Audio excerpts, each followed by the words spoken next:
Pengarang kitab Fihi Mafihi ini adalah seorang lelaki bernama Muhammad, dan mendapat julukan Jalaluddin.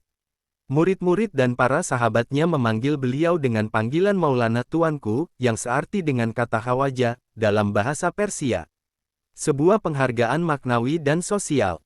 Kata Maulana sendiri adalah terjemahan dari bahasa Persia, Hudawan Dakar, yang mana julukan ini pertama kali diberikan oleh ayahnya. Dalam literatur Persia modern, dia terkenal dengan sebutan Mevlevi. Terkadang disematkan pula julukan Rumi atau Maulana Rumi karena dia hidup di sebuah negeri Romawi, tepatnya di daerah Asia Kecil atau Anatolia yang saat ini lebih dikenal dengan sebutan Turki. Sementara tempat tinggal ayah dan ibunya berada di kota Konya. Di negara barat, dia dikenal dengan sebutan Rumi. Maulana Rumi lahir di kota Balkha, salah satu kota di daerah Khorasan, pada 6 Rabiul Awal 604 Hijriah atau tanggal 30 September tahun 1207 Masehi.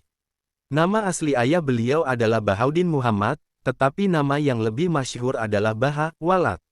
Beliau adalah seorang pakar fikih yang agung, pemberi fatwa, sekaligus salah satu guru tarekat Al-Kubrowiyah, pengikut Najmuddin Al-Kubro, yang mendapat julukan Sultan Al-Ulama, pembesar para ulama. Dalam salah satu riwayat dikatakan bahwa julukan itu diberikan langsung oleh Nabi Muhammad SAW melalui mimpi. Sebagian riwayat menyatakan bahwa nasab Bahawalad dari jalur ayah bersambung kepada Khalifah Abu Bakar Al-Siddiq, sementara dari jalur ibu memiliki ikatan darah dengan Raja-Raja Khawarizmi. Diketahui juga dari beberapa riwayat bahwa Bahawalad sering berdiskusi dan beradu argumentasi dengan para pembesar Khawarizmi, bahkan dengan Imam Fahru Razi. Beliau pernah berkata, "Kalian adalah tawanan materai yang tak berharga dan kalian terhalang untuk mencapai hakikat." Namun pergulatan Bahawalad dengan mereka tidak berlangsung lama dan terputus setelah serangan Mongol mempersempit ruang gerak ayah Rumi di Khorasan. Hingga ia dan keluarganya harus hijrah menuju Asia Kecil, sebuah tempat perlindungan yang dihiasi oleh para ulama, pemikir dan orang-orang bijak. Sampai beberapa tahun sebelum mereka berhijrah, Bahawalad tidak menetap di kota Balkha, namun ia lebih sering berpindah-pindah dari satu kota ke kota lain di wilayah Khorasan, seperti Wahsi, Tirmiz dan Samarkand. Perjalanan panjang ke Konya beserta keluarganya dimulai pada tahun 616 atau 617 Hijriah, seiring dengan gempuran tentara Mogul ke kota-kota Khorasan. Sebenarnya dalam perjalanan itu Bahawalad hendak melaksanakan ibadah haji ke kota Makkah Al-Mukarramah, tetapi niat itu baru terlaksana setelah ia dan keluarganya menetap di Konya. Keluarga Bahawalad juga sempat singgah ke kota Naisabur, pasangan dari kota Khorasan, dan disambut oleh Syekh Fariduddin Al-Attar, seorang bijak dan penyair besar yang berada di pasar tempat para penjual minyak di kota itu. Ia tinggal di sebuah bilik yang saat ini dikenal dengan sebutan apotek. Di sana ia mengobati orang-orang sakit dengan obat-obat racikannya sendiri, di samping itu ia juga sering menggubah syair irfani dan mengarang berbagai kitab yang berharga. Menurut sebagian sumber informasi, Syekh Fariduddin kagum dengan kepribadian Maulana Rumi yang meski masih belia namun sudah memiliki tingkat kecerdasan dan ketangkasan yang luar biasa sehingga beliau memberikan kitab karangannya yang berjudul Asrar Nami kepada Rumi dan berkata pada ayahnya, "Sesungguhnya anakmu akan menyalakan api dengan cepat di sekam dunia ini." Kemudian dari kota Naisabur, mereka beranjak menuju Baghdad. Terdapat bermacam kejadian yang dialami ayah Rumi selama 3 hari di sana. Ia pernah meramalkan kemungkinan runtuhnya dinasti Bani Abbasiyah, kedatangan khalifah ke kediamannya, dan mangkatnya sang lentera agama, Abu Hafs As-Surawardi, seorang bijak yang alim, terpandang, dan pemilik karya monumental, Awarif al-Ma'arif. Dari Baghdad, Bahawalad membawa keluarganya keluar menuju Hijaz, kemudian bertolak ke kota Syam, dan menetap cukup lama di sana. Beberapa versi riwayat yang tidak begitu valid menjelaskan perjalanan Bahawalad dan putranya Maulana Rumi menuju kota Arzanjan di negara Armenia, bahwa mereka juga pernah singgah dalam waktu yang lama di kota Aksahar, Malta, dan Laranda, yang menjadi tempat wafatnya ibunda Maulana Rumi, Mukmin Hatun. Di tempat ini pula lah Rumi dipertemukan dengan seorang gadis bernama Jauhar Hatun yang kemudian dinikahinya dan melahirkan putra yang bernama Sultan Walad. Perjalanan Bahawalad bersama putranya sampai ke kota Konya pada tahun 626 Hijriah 1229 Masehi. Kedatangannya dimuliakan oleh Sultan Seljuk Romawi, Alauddin Kaikubad. Bahawalad meninggal dunia pada 18 Rabiul Awal 628 Hijriyah 1231 Masehi. Kemudian Maulana Rumi menggantikan kedudukan ayahnya dalam mengajar ilmu fikih, memberi fatwa dan mendidik manusia.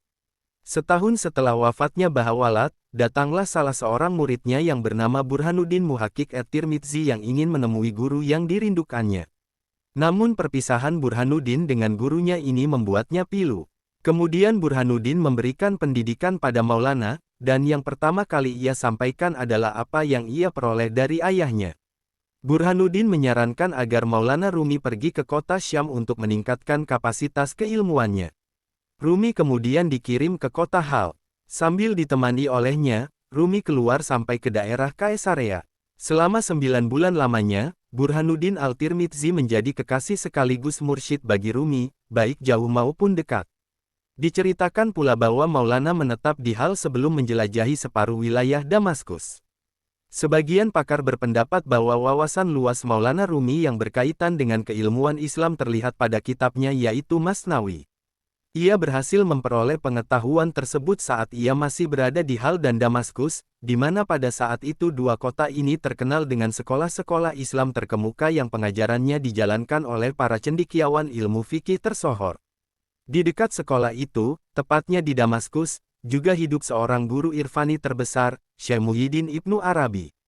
Termasuk dari kebiasaan para pencari ilmu tersurat maupun tersirat adalah menelusuri separuh Damaskus dari setiap penjuru dunia Islam.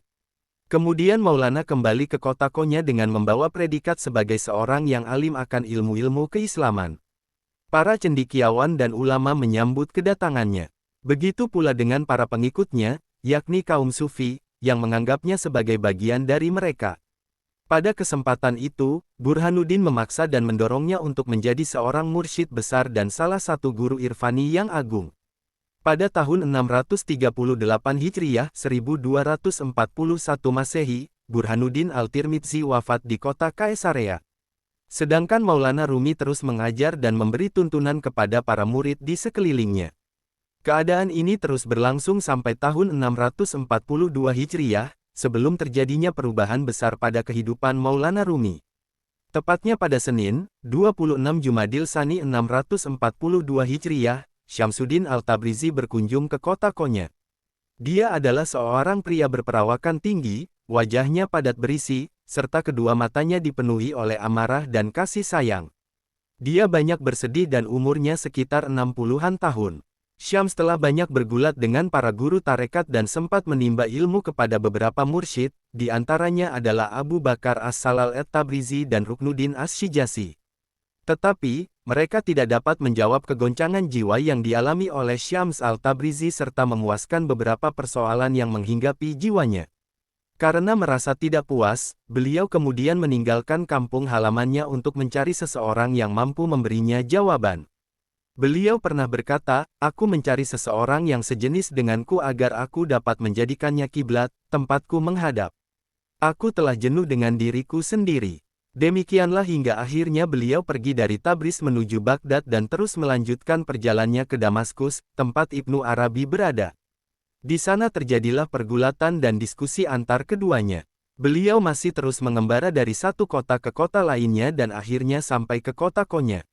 Syamsuddin diliputi oleh kebingungan, sebagaimana disinggung dalam beberapa tulisannya yang menggambarkan kebingungan itu.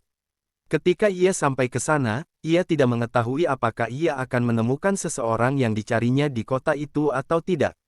Beberapa saat lamanya ia terdiam. Dengan menyembunyikan identitas aslinya, ia menyewa sebuah kamar bersama seorang pedagang di kediaman seorang wanita pedagang gula. Sampai akhirnya ia menemukan Rumi. Berbagai macam versi yang serupa dalam riwayat-riwayat ini meyakini jika Syamsuddin tahu akan keberadaan Rumi di kota Konya. Di tengah persinggahannya itu, ia selalu menunggu kesempatan untuk menemuinya, dan akhirnya ia meyakini bahwa Rumi sama dengan para pengajar lainnya yang kering dan dangkal. Namun demikian, di awal pertemuan mereka, Syams telah mengagumi beberapa potensi yang ada dalam diri Rumi, dan demikian juga sebaliknya. Beberapa sumber hikayat menjelaskan bahwa Syamsuddin turun laksana guntur menyambar cakrawala pemahaman Rumi, hingga ia ingin guntur itu yang meluluhlantahkan dirinya. Seperti yang beliau katakan, apa yang membebaniku dengan keluluhlantakan ini, jika dalam kefanaan tersimpan harta karun sang sultan. Setelah keduanya bertemu, semangat mengajar dan mendidik murid dalam diri Rumi menjadi sirna. Ia tinggalkan majelis taklim dan kebiasaannya menjadi imam salat, dan lebih memilih untuk menyibukkan diri dengan menari dan memukulkan kedua kakinya ke tanah, tenggelam dalam alunan lagu-lagu ghazal yang memengaruhi jiwa. Fenomena ini menyulut kemarahan para pengajar fikih yang akhirnya mengucilkannya dan menghasut para pengikut Rumi.